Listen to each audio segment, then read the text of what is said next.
Oi, seja bem-vindo a Um Filme Bom e Um Filme Ótimo, o quadro onde eu comento filmes bons e ótimos de terror e suspense e venho contar a história aqui pra vocês e recomendar se vocês quiserem assistir. Eu sou a Lena, faço conteúdo de filmes e livros lá no meu Instagram e tô começando agora aqui no YouTube. Então, se você gosta desse tipo de conteúdo, já se inscreve no canal, deixa o like e faz todas essas coisas que a gente sempre pede pra vocês fazerem. Hoje a gente vai falar de um filme de suspense lá de 2018 que se chama Buscando. Nesse vídeo eu vou contar o que acontece no filme, então se você é uma pessoa que gosta de assistir as coisas sem saber nada sobre, volta aqui depois que você assistir o filme. E ele é um filme bem diferente porque você não vê uma câmera normal no filme. Meio que o filme inteiro se passa na tela do computador. Mas depois de uns 3, 5 minutos assistindo o filme, você esquece que ele tá se passando numa tela de computador, então é muito legal.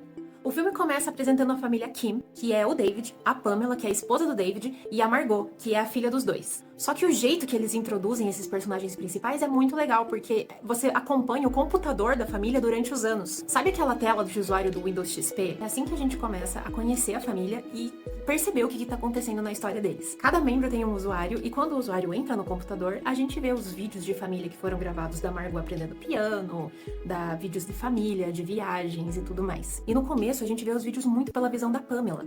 Mas aí, de repente, a Pamela começa a fazer umas pesquisas sobre linfoma. E eu gosto desse tipo de filme que não te trata como um telespectador burro, que tem que ficar explicando o que tá acontecendo. Ele acredita na sua capacidade do seu cérebro. Então a gente entende que a Pamela ela tá com câncer e ela tá tratando esse câncer. Só que, infelizmente, o tratamento não funciona e a Pamela acaba... E agora vai começar o filme. Anos depois, a Margot ela já tá com 16 anos e tá morando só ela e o David em casa. E eles parecem, assim, ter uma relação legal de pai e filha, só que você percebe que ao mesmo tempo que parece que eles têm uma relação legal, eles são muito distantes. E o David, conhecendo a filha dele, ele acha que ela tá, tipo, indo bem na escola, falando com os amigos e fazendo as aulas de piano que ela sempre gostou. E aí, num belo dia, o David percebe que a Margot não voltou pra casa. A Margot não fez as coisas que ele tinha pedido. E ele começa a tentar ligar pra ela e perguntar onde é que ela tá, o que aconteceu, por que ela não voltou pra casa e ela some. Então, a partir desse momento do filme, a Margot está desaparecida. Aí ele resolve ligar pra professora de piano pra ver se ela tem alguma informação relevante, né, sobre a vida da Margot, se ela desabafa alguma coisa com ela. Quando ele liga pra professora de piano, a professora de piano fala o seguinte: "Pois é, seu David, a Margot, ela não tá vindo nas aulas faz 6 meses. Faz 6 meses que ela não tá indo pra aula, só que ele tava dando dinheiro pra ela. Pra onde tava indo esse dinheiro?" Nesse momento do filme, você começa a cogitar que talvez ela tenha juntado uma quantidade de dinheiro, essa quantidade, né, que o pai dela dava pra ela fazer o piano, pra fugir de casa, talvez, porque ela não gostava de morar com o pai, porque ela era muito distante do pai, porque ela não se sentia conectada, não sei. E aí o David, como um pai preocupado, começa a ir atrás dela, né? Só que nesse ponto da história, é muito interessante que o David começa a perceber que ele não conhece a própria filha. Ele não sabe quem são os amigos dela, ele não sabe o que ela gosta de fazer durante a noite, durante o dia, ele não sabe o que ela faz além de estudar piano e ir pra escola. E isso pega muito ele, porque os dois moram juntos, só os dois, então eles deviam ter uma relação mais, né, próxima. E aí ele liga pra polícia pra poderem começar a investigação e procurar pela Margot. E quem assume essa investigação é a Rosemary Vick, uma detetive que é um ponto muito importante nessa história. E enquanto a polícia tá lá fazendo o seu trabalho de busca, o David decide que ele vai tentar ajudar a polícia com o que ele tiver de provas, né? Já que ele não conhece a própria filha, ele vai tentar entrar no notebook que ela deixou em casa. Aí ele vai entrar no Facebook da filha e tudo mais. Só que quanto mais ele vasculha, mais ele percebe que ele não conhece a Margot de verdade. E que tudo parece muito superficial. Mas ela tem amigos, não tem? Defina amigo. As pessoas não chamam ela pra fazer coisas? Acho que às vezes chamam ela pras paradas. Ela que nunca vai. Ah, ela é muito na dela. Ela é bem quietinha. Eu vi ela almoçando sozinha. Na quinta? É, todo dia. E aí ele volta pro computador da filha pra tentar entender pra onde que tava indo o dinheiro, o que que tava acontecendo. E ele descobre que ela fazia lives num aplicativo que é tipo a Twitch, mas é a Twitch do filme. E durante essas lives, tinha uma pessoa que conversava com ela chamada Fish and Chips. E a Margot, ela conversava com esse Fish and Chips, desabafava e tudo mais. E o pai começa a ficar cada vez mais apertado, porque daí ela conversa com uma pessoa da internet que ela não conhece e não conversa com o próprio pai. E ele começa a perguntar onde que eu errei, o que que eu fiz de errado. E ele deu essa informação do Fish and Chips pra detetive. E a detetive falou assim pra ele: ó, David, a gente já investigou o Fish and Chips, tá? Mas ele não tem nada a ver com o caso. Pode descartar o Fish and Chips. Usando as informações da conta dela, chegamos à lanchonete Kurtik, a 16 quilômetros de Pittsburgh. Eu falei com ela e com o gerente, que confirmou, através das câmeras de segurança, que ela estava trabalhando. E aí, fuçando no computador dela, ele descobre que quando ela tá meio triste, meio pá, ela vai pra um laguinho que tem lá pra lá. Então ele pega essa informação e manda pra detetive. E daí eles vão fazer a busca perto desse lugar que ela geralmente vai. E aí encontram o carro dela no laguinho, fundado. Então, até essa parte do filme, a Margot estava desaparecida. A partir desse ponto, começam a tratar o caso da Margot como um possível...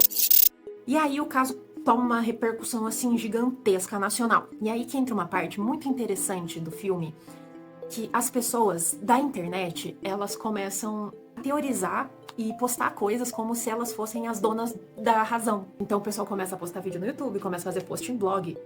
Post em blog. Bah. E o pessoal do tribunal da internet começa a criar umas teorias de tipo, não, mas eu acho que é o próprio pai que tá envolvido nisso aí. Não, porque eu acho que na verdade ela fugiu e forjou a própria morte. O filme aborda de uma forma muito sutil, mas que faz você pensar sobre esse negócio do tribunal da internet. E eu achei muito interessante. Mas beleza, vamos voltar aqui pro filme. O David, ele entra no WhatsApp da Margot e começa a ver, tipo, algumas conversas, né, pra ver se ele acha alguma pista. E ele vê uma conversa da Margot com o Peter, que é irmão dele, tio da Margot. E é umas conversas, assim, meio estranha, meio sugestiva, tipo, ai, vamos nos encontrar essa noite, você não pode contar pro seu pai, se o seu pai souber, ele me mata. É uma conversa meio sugestiva que você fica assim... Ele fez isso? Aí o David fica sem chão, né? Imagina só, seu irmão, o que aconteceu? O que ele sabe que você não sabe? Mas sabe o que? O David é inteligente. Ele colocou câmeras na casa e falou, eu vou confrontar o Peter. No começo, o Peter fica meio sem jeito, assim, o que dá mais a entender pra gente que ele fez alguma coisa, assim, incabível. Mas na verdade, no decorrer da história, depois você descobre que eles estavam só... pra Margot dar uma relaxada. Mas aí beleza, porque nesse momento, o David recebe uma ligação. E nessa ligação, é a detetive falando pra ele que eles receberam um vídeo de um cara confessando o crime que ele fez com a Margot. E nesse mesmo vídeo, ele diz que ele não suportava o que ele tinha feito e se desviveu. Mocinha do Carro Verde, desculpa pelo que eu fiz com você. Desculpa por não ter te ouvido quando me implorou pra parar.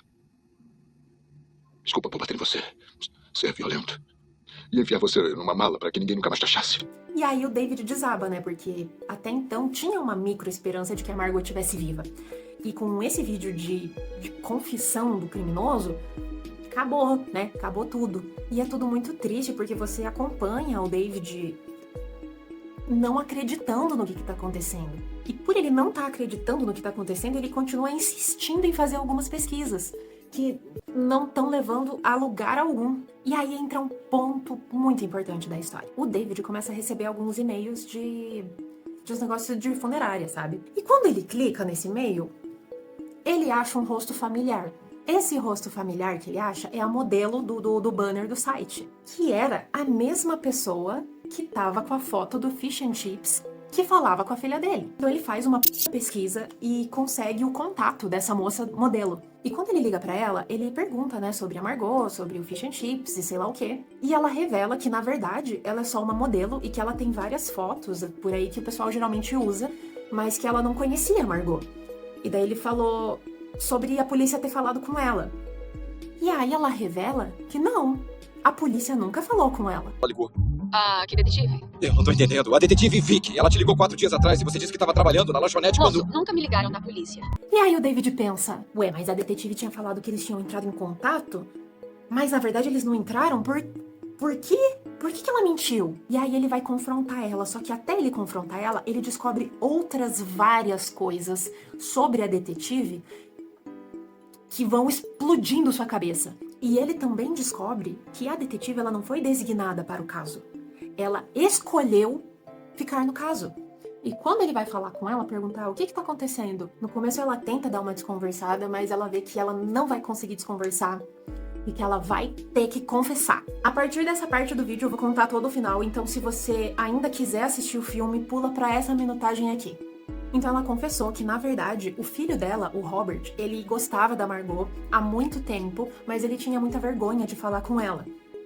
e que ele criou um perfil falso nas redes sociais chamado Fish and Chips para tentar se aproximar da Margot. E ele sabia que a mãe da Margot tinha morrido de câncer, e para tentar ser mais parecido com a Margot, para ela ter mais empatia por ele, alguma coisa assim, ele mente dizendo que a sua mãe tá em tratamento de câncer. E a Margot, ela fica muito tocada. E ela começa a juntar o dinheiro que seria para as aulas de piano, para ajudar a mãe do Fish and Chips, que na verdade nem era Fish and Chips e a mãe dele nem tava com câncer. Então, o dinheiro que a gente achou que talvez ela tivesse juntado para fugir, na verdade tava indo para uma pessoa que tava mentindo para ela. E aí o Robert começa a sentir mal e decide que ele vai encontrar a Margot pessoalmente pra conversar com ela. E aí ele tenta conversar, mas a situação fica, muito desconfortável. Eles acabam tendo uma discussão ali, e no meio da discussão ele dá um empurrão nela. Mas, nesse empurrão, ela meio que cai do penhasco. E ele, em pânico, acha que matou a menina e corre pra casa contar pra mãe. E quem é a mãe dele? A detetive. Então ela também pensa que o filho matou a Margot e entra no caso pra tentar encobrir o crime do filho. Então eles pensam que a Margot ainda pode estar viva. Eles começam uma busca por ela. E nessa busca, eles conseguem encontrar a Margot totalmente debilitada, mas viva, e tiram ela do penhasco. E nesse momento o filme volta a ter um clima mais leve, porque você descobre que a Margot tá viva e que ela e o pai dela vão se reencontrar. A detetive acaba sendo presa por obstrução da justiça, e o David e a Margot reconstroem o relacionamento de pai e filha deles, e anos pra frente a Margot já tá na faculdade, e eles estão super próximos, e final feliz pra todo mundo, e lindo filme. Então, esse é um filme muito legal, ele te deixa tenso em vários momentos, você chega a prender a respiração em alguns momentos, você cria várias teorias, ele tem vários plots, ele tem um formato diferente que funciona, os personagens, eles são bem construídos, é um roteiro bem escrito, eu gostei muito do filme, e se você quiser assistir pra ter essa experiência deliciosa que é assistir Buscando, eu recomendo muito. Ele tá disponível na Netflix, ele tá disponível pra alugar na Prime Video e ele também tá disponível pra alugar aqui no YouTube. Então é isso, eu espero que você tenha gostado do vídeo. Se você já assistiu Buscando, deixa aqui nos comentários quais são as suas impressões sobre o filme. Se você não assistiu, mas gostou do vídeo, deixa um comentário aqui também, que ajuda bastante. E se você gosta desse tipo de conteúdo, vai lá no meu Instagram, tem alguns outros conteúdos curtos que eu posto por lá sobre livros e filmes. E é isso, até o próximo vídeo.